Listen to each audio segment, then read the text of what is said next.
အားလုံးပဲမင်္ဂလာပါရှင်ရွှေသူဒ channel လေးကနေနှွေထွေးစွာပြန်လည်ကြိုဆိုလိုက်ပါတယ်ဗီဒီယိုလေးမစခင်မှာ channel လေးကို like and subscribe နှိပ်ပြီး VPN လေးခန့်ကြည့်ပေးဖို့တောင်းဆိုပါရစေရှင်ဟဲ့စမ်းသူစားမြ мян လို့စမ်းဧည့်သည်တွေလာတော့မယ်ဟုတ်ကဲ့ပါတတိတုတ်ဆရာအတိရွတ်တယ်လီးဖို့ပဲကြမ်းတော့တာပါ2မိနစ်အတွင်းပြီးပါမယ်တတိအသက်45နှစ်အရွယ်စမ်းသူစားဟာတတိရဲ့အတန်ကြောင့်တုတ်ဆရာအတိရွတ်တွေကိုအမြန်လှိဖြတ်နေပါတယ်သူမဟာဒီလမ်းဘေးဆက်တောက်ဆိုင်လေးမှာအလုပ်လုပ်လာတာနှစ်တွေအတော်ကြာပါပြီသမီးချစ်ဗကန်စီအကုန်လုံးလုပ်ရတာပေါ့ဒီအလုပ်တွေအတွက်တတိကသူမကိုတစ်လကိုရူပီ2000နဲ့စားဖို့သမီးတစ်နက်ပေးပါတယ်အိမ်ပြန်ရင်လည်းဟင်းသီးရွက်နည်းနည်းပါးပါးထည့်ပေးလိုက်သေးတယ်စန်းသူစားရဲ့အိမ်မှာတော့18နှစ်အရွယ်သမီးလေးနန္ဒာနဲ့မြင့်မမြင့်ခင်မို့ဦးမောင်တို့ရှိကြပါတယ်ဦးမောင်ကမတော်တဆမှုတစ်ခုမှမျက်စိအလင်းကွဲခဲ့ရတာပါအဲ့ဒီအချိန်ကစပြီးသူတို့မိသားစုရဲ့စာဝတ်နေရင်ဟာကြက်တဲလာခဲ့ပြီးစန်းသူစားတစ်ယောက်တည်းဒီဆိုင်မှာအလုပ်လုပ်ပြီးမိသားစုကိုလှုပ်ကြွေးနေရတာပေါ့အမေပြန်လာပြီလားဒီနေ့အတော်နောက်ကြတယ်နော်ကဲရေတောက်လိုက်ပါအောင်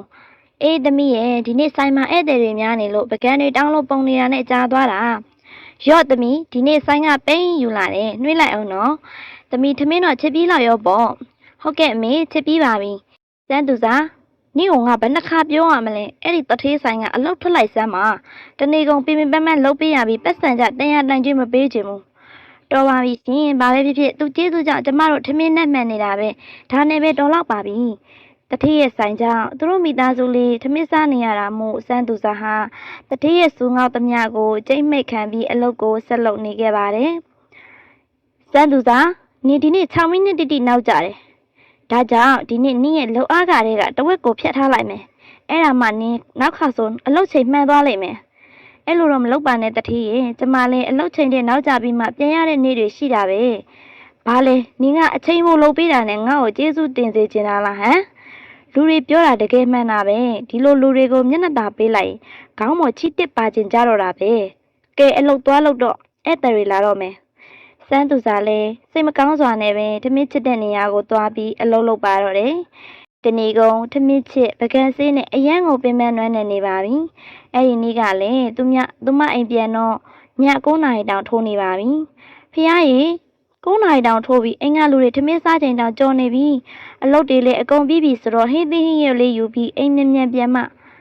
ရှေ့ရလန်းကလူပြတ်တော့ညဘက်သွားရတာအဆင်မပြေဘူးတထေးကျမကိုဟင်းသီးဟင်းရွက်လေးပေးပါအောင်အိမ်ပြန်တော့မလို့ပါအေးမနစ်ကတော့မနောက်ကြပြီလာတယ်ပြန်မို့ကြတော့စောလိုက်တာနော်ရော့ယူသွားစန်းသူစားလည်းခြေလမ်းတွေကိုအမြန်လန်းပြီးအိမ်ကိုပြန်လာခဲ့ပါတယ်အိမ်ရောက်တော့ရော့သမီးဟဲ့ဒီဟဲ့ရဲ့နင်တို့ထမင်းစားနေကြတော့အမေဒီနေ့နောက်ကြမှာထမင်းစားထားလို့ဖိုက်မစားဘူးခေါင်းနည်းနည်းမူးနေလို့အထဲဝင်ပြီးခဏလှည့်အိတ်လိုက်အောင်မယ်ဟုတ်ကဲ့ပါအမေအနားယူလိုက်နော်နန္ဒာကအမေပေးတဲ့အထုပ်လေးကိုဖွင့်ကြည့်လိုက်တဲ့အခါမှာတော့ဟင်းသီးဟင်းရွက်တွေအစားခရမ်းကျင်သည့်အခွန်တွေကိုပဲတွေ့လိုက်ရပါတယ်ဟင်းဒါကဘာတွေလဲခရမ်းကျင်သည့်အခွန်တွေကြီးပါလားအမေကိုသွားပြောလိုက်ရမလားမဖြစ်သေးပါဘူးအမေကအခုမှအနားယူနေတာဒီနေ့ဆိုင်မှာဟင်းသီးဟင်းရွက်တွေကုန်သွားလို့အမေဒါပဲယူလာတာနေမှာပါကဲဒါနဲ့ပဲတခုခုလုပ်လိုက်တော့မယ်ဒါပေမဲ့ခရမ်းကျင်သည့်အခွန်တွေနဲ့ဘာလို့ရမှာလဲအဲ့ဒီအချိန်မှာပဲသူမရဲ့အကြည့်ကရှေ့မှာရှိတဲ့ငရုတ်စုံဘောကိုရောက်သွားပါတယ်ဟုတ်ပြီခရမ်းကျင်သည့်အခွန်တွေကိုချစ်ဆက်ထောင်းလိုက်မယ်နန္ဒာဟာခရမ်းကျင်သည့်အခွန်တွေကိုရေစင်အောင်ဆေးပြီးငရုတ်စုံနဲ့ထည့်လိုက်တယ်ခြံထဲကနန်းပင်ငရုတ်သီးစိမ်းကျစ်သွမြူစာဇီယာနည်းနည်းပါးပါးထည့်ပြီးညစ်နေအောင်ထောင်းလိုက်တာပေါ့အရသာရှိတဲ့ချစ်ဆက်ထောင်းလေးတစ်ခုရလာပါတယ်သူတို့ထမင်းစားကြတဲ့အခါမြင့်မမြင်ဖခင်ဖြစ်သူကဝါသမီးလေးဒီဟင်းကအရန်ကောင်းတာပဲဘာဟင်းလဲဒါကခင်းကျင်သည့်ချစ်ဆက်ထောင်းပါအဖေဒါပေမဲ့အရသာကတော့တကယ်ကိုကောင်းတယ်ဒီနေ့တော့ထမင်းစားလို့တကယ်ကောင်းတာပဲနောက်တနေ့စန်းသူစားအလုပ်သွားတော့ညနေမှာတထေးကခရမ်းကျင်သည့်အခွန်တွေကိုပဲထည့်ပေးလိုက်ပြန်ရောနန္ဒာကလည်းအဲ့ဒီနေ့မှာခရမ်းကျင်သည့်ချစ်ဆက်ထောင်းကိုပဲထည့်လုပ်ပါတယ်အဲ့ဒီနေ့ကလည်းစန်းသူစားကဆိုင်ကနေထမင်းစားပြီးမှပြန်လာတာဆိုတော့တထေးကသူ့ကိုခရမ်းကျင်သည့်အခွန်တွေထည့်ပေးနေတယ်ဆိုတာကိုမသိခဲ့ဘူးပေါ့ဒီလိုနဲ့3-4ရက်လောက်ကြာလာတဲ့အခါမှာတော့တနေ့မှာနန္ဒာနင်ဒါဘာလုပ်ထားတာလဲ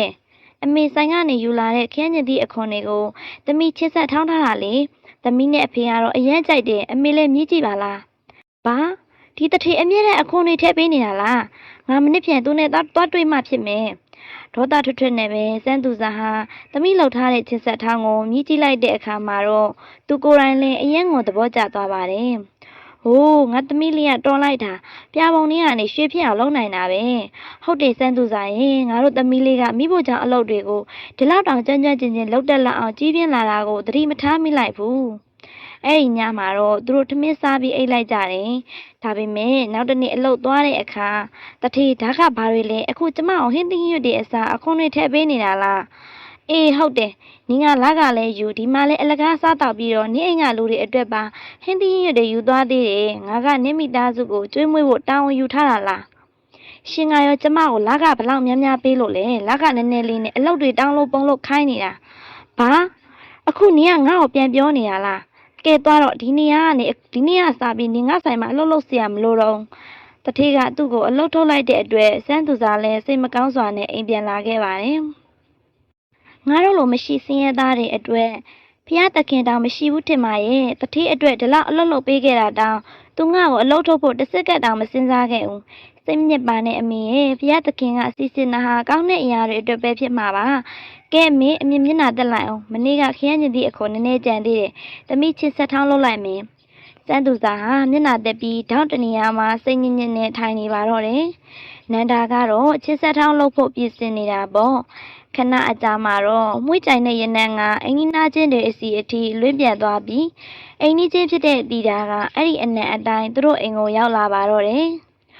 ဟိုးစန်းသူစားနင့်အိမ်ကဘာရနံ့နေဒီလောက်မွှေးနေတာလဲတကယ်ပြောရရင်ဒီရနံ့ကိုရနေတာရအနှဲငယ်ရှိပြီဒါပေမဲ့ဘယ်ကလာမှန်းငါမသိခဲ့ဘူးဒါကကျမသမီးလေးလှုပ်ထားတဲ့ခရမ်းကျူတီအခွန်ချစ်ဆက်ထောင်းရဲ့ရနံ့မှာနန္ဒာအန်တီတီတာတို့ကိုလည်းချစ်ဆက်ထောင်းနဲ့ပေးလိုက်ပါအောင်သမီးနန္ဒာလည်းတီတာကိုချစ်ဆက်ထောင်းနဲ့ပေးလိုက်တယ်လို့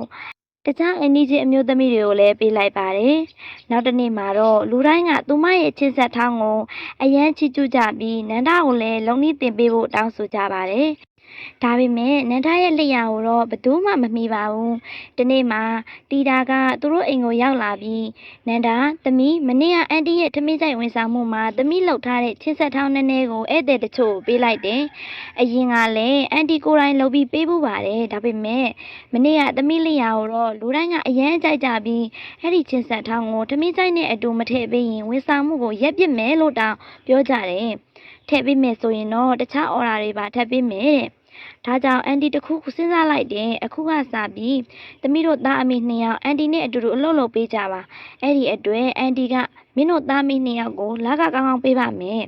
အဲ့ဒီစကားကိုကြားတော့သားအမေနှစ်ယောက်လုံးအယမ်းပျော်သွားပြီးတီရအတွက်ခရမ်းကျင်သည့်အခွန်ချစ်ဆက်ထောင်းတွေလုပ်ပေးပါတော့တယ်ဒီချစ်ဆက်ထောင်းကြောင့်တီရရဲ့အလုပ်ကလည်းအယမ်းအောင်မြင်လာပြီးစန်းသူစားတို့သားအမေလည်းကိုယ်ပိုင်စားတောက်ဆိုင်ကြီးတွေဖွင့်နိုင်သည့်အထိအောင်မြင်လာပါတော့တယ်အခုဆိုရင်သူတို့ရဲ့ဝင်ငွေကအရင်ကထက်အများကြီးတိုးတက်လာခဲ့ပြီးစန်းသူစားနဲ့နန္ဒာတို့သားအမိလည်းအရန်ကိုပျော်ရွှင်နေကြပါတော့တယ်ဒီဗီဒီယိုလေးကိုကြိုက်နေတဲ့ဆိုရင်ကျမတို့ရဲ့ရွှေတူတာ channel လေးကို like and subscribe လေးလုပ်ပြီးဘေးနားက notification လောင်းလေးကိုနှိပ်ပေးခဲ့ဖို့မမေ့ပါနဲ့နော်ဒီနေ့ဇလန်လေးကိုအဆုံးထိကြည့်ရှုပေးတဲ့အတွက်ကျေးဇူးအများကြီးတင်ပါတယ်ရှင်အားလုံးပဲပျော်ရွှင်စရာကောင်းတဲ့နေ့လေးတစ်နေ့ကိုပိုင်ဆိုင်နိုင်ကြပါစေနောက်ဗီဒီယိုမှာပြန်ဆောင်ကြမယ်နော်